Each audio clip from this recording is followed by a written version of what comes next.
Morning दोस्तों। तो देखिए, इससे पहले वाले में हम लोग गुप्त वंश के बारे में पढ़ लिए थे। तो जब गुप्त वंश क्या हुआ, जब गुप्त वंश का नाश हुआ, विनाश हुआ, तो गुप्त वंश छोटे छोटे सामंतों में बट गया था। उसी में से एक सामंत था पुष्य भूति वंश या वर्धन वंश का। सामंत इससे पहले वीडियो में बताए थे सामंत क्या होते हैं। यानी जो सामंत थे पुष्य भूति वंश, वर्धन वंश, तो इसमें क्या हुआ, इनके पास जमीन जो है धीरे धीरे बढ़ते गए, इनका साम्राज्य बढ़ता गया और इनका साम्राज्य इतना बढ़ गया कि खुद का मतलब वंश बना लिए। तो देखिए, सबसे पहले थे पुष्य भूति वर्धन।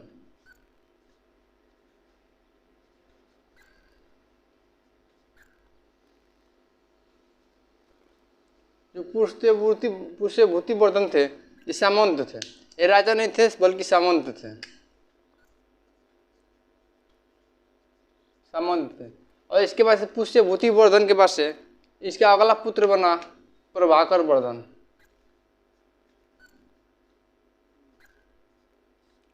प्रभाकर वर्धन जो था, प्रभाकर वर्धन सामंत नहीं था बल्कि राजा था सब प्रभाकर वर्धन। और प्रभाकर वर्धन राजा था और प्रभाकर वर्धन की 3 संतानें थी, 3 संतानें। इसकी पुत्री थी राजश्री,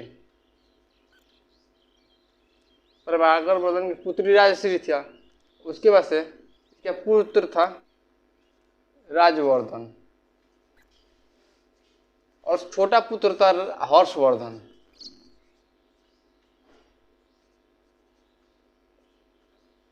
अब देखिए, जो पुष्य भूति वर्धन वंश है, एक गुप्त वंश के सामंत थे।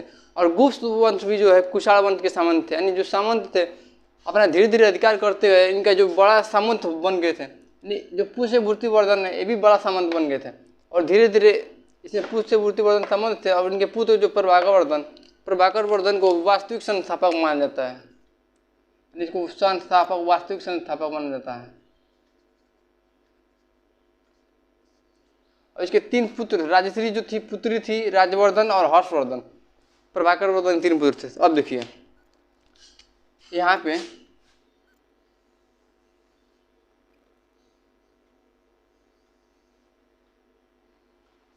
इनके जो इन्होंने जो अपना राजधानी बनाया था हरियाणा, इसका राजधानी थानेश्वर को बनाया था राजधानी। यहाँ पे जो कन्नौज में थे ग्रह वर्मन जो थे, ग्रह वर्मन जो थे कन्नौज के राजा थे, कन्नौज के थे। और जो देवगुप्त था, देवगुप्त मालवा का शासक था। देखिए, इनकी जो राजधानी थी थानेश्वर थी और इनके जो पुत्री थी राजश्री, जो प्रभाकर वर्धन की पुत्री राजश्री थी, इस राजश्री के विवाह जो है ग्रह वर्मन से हो जाए। कन्नौज की जो शासक था ग्रह वर्मन के साथ राजश्री का विवाह हो गया। राजश्री का विवाह हो गया ग्रह वर्मन के साथ, ग्रह वर्मन के साथ हो गया। अब जो देवगुप्त था और ग्रह वर्मन जो दोनों दुश्मन थे, तब क्या हुआ, जो देवगुप्त उठा, देवगुप्त जाके ग्रह वर्मन की हत्या कर दिया। देवगुप्त जाके ग्रह वर्मन की हत्या कर दिया। तब क्या हुआ, जब देवगुप्त ग्रह वर्मन की हत्या कर दिया, और ये हत्या तो कर दिया, लेकिन उसके बाद से इसकी भी पता नहीं, यानी राजवर्धन और हर्षवर्धन की बहन राजश्री को दौड़ा दिया मारने के लिए। लेकिन राजश्री जो थी जंगल में भाग गई थी, जान बचा के जंगल में भाग गई। तो उसके पास जो इसका पुत्र था, यानी इसका भाई हर्षवर्धन उठा तो इस देवगुप्त को मार दिया। हर्षवर्धन देवगुप्त को मार दिया। जब देवगुप्त को मारा तो यहाँ पे देखिए, बंगाल के क्षेत्र में था शशांक, एक राजा शासक था शशांक। जो शशांक था, शशांक देवगुप्त का दोस्त था। अभी कहा कि काहे देवगुप्त के मारो हो, तब शशांक उठा तो शशांक आके इसको राजवर्धन को मार दिया। शशांक राजवर्धन को मार दिया। भाई हर्षवर्धन खिसिया गया हर्षवर्धन।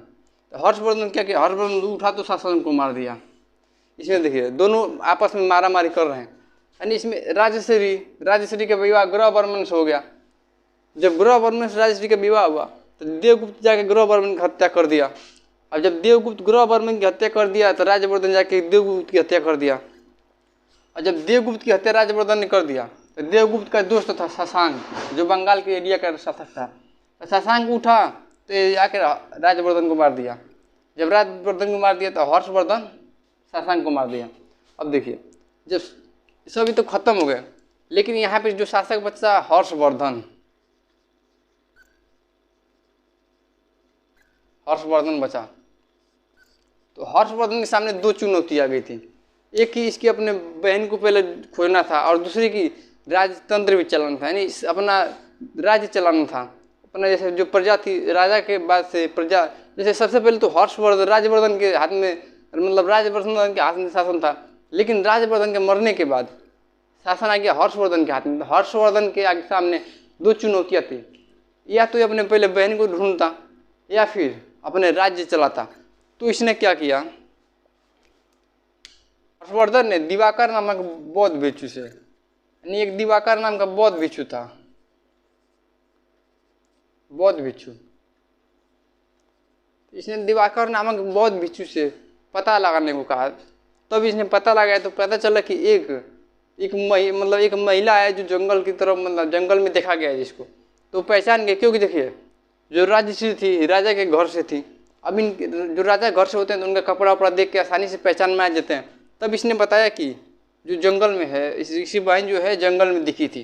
तब क्या किया, हर्षवर्धन ने अपने बहन राजश्री को ला के, और खुद देखिए हर्षवर्धन खुद शासन पर नहीं बैठा, अपनी बहन राजश्री को शासन पर बैठा दिया और खुद उसका संरक्षक बन के, यानी राजश्री का संरक्षक बन के शासन करने लगा। तो हर्षवर्धन था साहित्य प्रेमी था, हर्षवर्धन साहित्य के प्रति प्रेमी था। इसने 3 पुस्तक लिखा था, 3 पुस्तक लिखा, नागानंद, रत्नावली,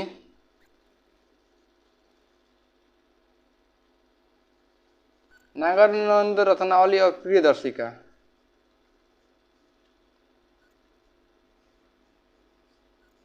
हर्षवर्धन जो साहित्य प्रेमी था और उसने 3 पुस्तक लिखा था, नागानंद, रत्नावली और प्रियदर्शिका। और हर्षवर्धन के दरबार में थे बाणभट्ट। हर्षवर्धन के दरबारी जो कवि थे बाणभट्ट थे। तो बाणभट्ट ने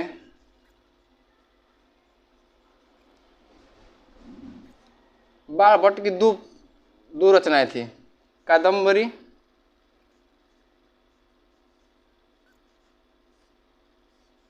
हर्षचरित्र।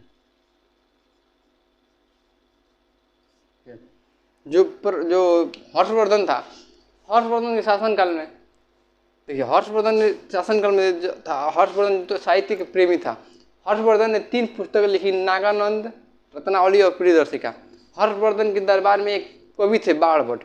बाणभट्ट ने कादम्बरी और हर्षचरित नामक पुस्तक लिखी। जो हर्षचरित पुस्तक है, इसी में हर्षवर्धन के शासनकाल में आया था चीनी यात्री ह्वेनसांग। जो ह्वेनसांग आया था,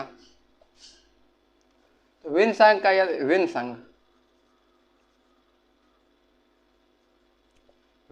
का पुस्तक है, ह्वेनसांग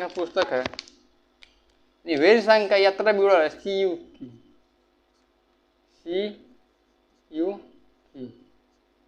ह्वेनसांग का यात्रा विवरण है CU की। जो चीनी यात्री था ह्वेनसांग भारत आया और इसने यात्रा विवरण था CU की। देखिए ह्वेनसांग तो सबसे पहले नालंदा विश्वविद्यालय जो था, नालंदा विश्वविद्यालय में पढ़ने के लिए आया था। लेकिन इतना पढ़ लिया, ये ह्वेनसांग आया था पढ़ने के लिए, लेकिन इतना पढ़ लिया कि उसी विद्यालय में पढ़ाने लगा, यानी उसी नालंदा विश्वविद्यालय था उस नालंदा विश्वविद्यालय में पढ़ाने लगा। तब जाके जो हर्षवर्धन था, हर्षवर्धन ने जब ह्वेनसांग की विद्वता के बारे में हर्षवर्धन को पता चला, तो देखिए जो कुंभ मेला होता है वर्तमान में, उसी तरह वहाँ पे जो मेला लगता था। तो हर्षवर्धन ने क्या किया, जो 5 वर्ष पे कुंभ का मेला लगता था, उसकी जो अध्यक्ष है, अध्यक्ष ह्वेनसांग को बना दिया। हर्षवर्धन ने ह्वेनसांग को अध्यक्ष बना दिया, जिसके वजह से क्या हुआ, जो ब्राह्मण थे, ब्राह्मण में विद्रोह फैल गया। ब्राह्मण जो थे विद्रोह करने लगे, क्योंकि देखिए जो ब्राह्मण थे ये हर साल कराते थे, यज्ञ कराते थे, मेला कराते थे। लेकिन दूसरे देश से आके और यहाँ के अध्यक्ष करने लगे, किसी ब्राह्मण को मतलब अच्छा नहीं लगा, तो ये लोग विरोध करने लगे। और देखिए जो चीनी यात्री थे, इसका यह यात्रा विवरण CU की था। तो इसमें इसने छुआछूत के बारे में बताया था, मतलब ह्वेनसांग का बताया था अपने विवरण में। देखिए जो घूमने से होता है, घूमने से क्या होता है, दिमाग तेज होता है, दिमाग के सोचने की शक्ति बढ़ जाती है। इस टाइम भी देखिए अंग्रेज जो होते हैं, अंग्रेज लोग ज़्यादातर देश देश में घूम के कुछ नॉलेज लेते हैं, घूमने से भी नॉलेज बढ़ता है।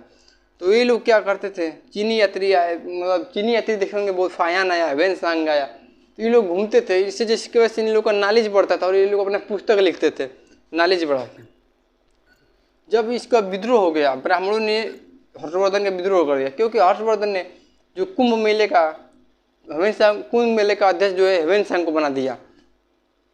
जो हर्षवर्धन था हिंदू था, लेकिन हर्षवर्धन बौद्ध धर्म के महायान शाखा से प्रभावित था। जो नालंदा विश्वविद्यालय उसमें महायान शाखा का भी नॉलेज दिया जाता है, पढ़ाई किया जाता है। तो जो देखिए हर्षवर्धन तो इसको बना दिया, विरोध होने लगा। उसके बाद देखिए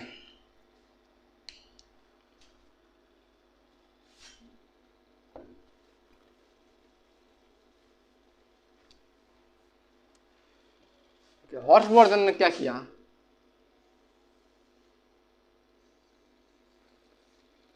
हर्षवर्धन ने सोचा कि क्यों ना हम भी दक्षिण भारत का अभियान करें, मतलब कि आके इधर युद्ध करें। तब इसने क्या किया, तो देखिए हर्षवर्धन जो है,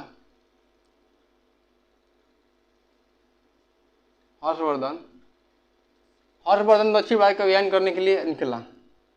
तो यहाँ पे शासक था पुलकेशिन द्वितीय, पुलकेशिन द्वितीय था। और यहाँ पे थी नर्मदा नदी। तो जब हर्षवर्धन क्या किया, उधर से आया पुलकेशिन द्वितीय पे आक्रमण करने लगे। जब ये दरिया से आया तो ये दरिया से चल गया, दोनों चले गए। ये इधर से आ रहा था, लेकिन जब पुलकेशिन द्वितीय को पता चलता ये भी दरिया से चले गए और दोनों में युद्ध हुआ और हर्षवर्धन हार गया। हर्षवर्धन हार गया। और जो पुलकेशिन द्वितीय है इसकी एक अभिलेख है, ऐहोर अभिलेख। पुलकेशिन द्वितीय की अभिलेख है ऐहोर अभिलेख। ऐहोर अभिलेख में जो ऐहोर अभिलेख में पुलकेशिन द्वितीय ने लिखा है कि मैं हर्षवर्धन को नर्मदा नदी के तट पे दौड़ा दौड़ा के मारा हूँ। मतलब ऐहोर अभिलेख में पुलकेशिन द्वितीय के विजयी अभियान की चर्चा है। विजयी अभियान की पुलकेशिन द्वितीय ने कैसे हर्षवर्धन को मारा था। देखिए 647 ईस्वी में हर्षवर्धन की मृत्यु हो गई। जब 647 में हर्षवर्धन की मृत्यु हो गया तो हर्षवर्धन ने तो क्या किया, हर्षवर्धन शासक था, लेकिन हर्षवर्धन अपने बहन को राजा बना दिया था, आगे बहन को शासन करने के लिए दिया था, लेकिन खुद संरक्षण बना था। और हर्षवर्धन ने तो शादी ब्याह किया नहीं। जब हर्षवर्धन शादी ब्याह नहीं किया तो हर्षवर्धन का संतान नहीं थी, कोई भी संतान नहीं था हर्षवर्धन का। हर्षवर्धन शादी नहीं किया था, तो उसके बाद से क्या, जब हर्षवर्धन शादी नहीं किया तो उसका संतान नहीं तो आगे उसका वंश खत्म। हर्षवर्धन के मरने के बाद जो था वर्धन वंश समाप्त हो गया। अब देखिए जब हर्षवर्धन मर गया, वर्धन वंश समाप्त हो गया। हर्षवर्धन के मरने के बाद पूरे उत्तर भारत में सन्नाटा सा छा गया था। 200 उत्तर भारत में सन्नाटा छा गया और 200 सालों तक कोई भी शासक मतलब उतना योग्य नहीं था कि जो उस पर शासन कर सके, जिसका दबदबा बन सके। तो हर्षवर्धन मतलब उत्तर भारत में जो उत्तर भारत था इसमें पूरा सन्नाटा छा गया था। और जो पुलकेशिन द्वितीय था, देखिए जो पुलकेशिन द्वितीय था इसको तो पराजित कर दिया था। अब यहाँ से चालू होता है इन लोगों की कहानी। यानी जब हम दक्षिण भारत में पढ़ेंगे पांड्य चेर व काटक वंश के बारे में, देखिए जब दक्षिण भारत में पांड्य चेर व काटक वंश के बारे में पढ़ेंगे और जब यहाँ से पढ़ते पढ़ते आएंगे जब पुलकेशिन द्वितीय के पास, तब यहाँ से बताएंगे पुलकेशिन द्वितीय ने हर्षवर्धन को पराजित किया। अब 200 सालों तक तो कोई योग्य राजा नहीं हुआ। उसके बाद से फिर मुगल आक्रमण होगा, मुगल आक्रमण के बारे में पढ़ना है। तो आई होप दोस्तों कि आप लोगों को वर्धन पर समझ में आ गया होगा। अब नेक्स्ट क्लास में पढ़ेंगे दक्षिण भारत के जो राजा थे, दक्षिण भारत के जो वंश था उसके बारे में।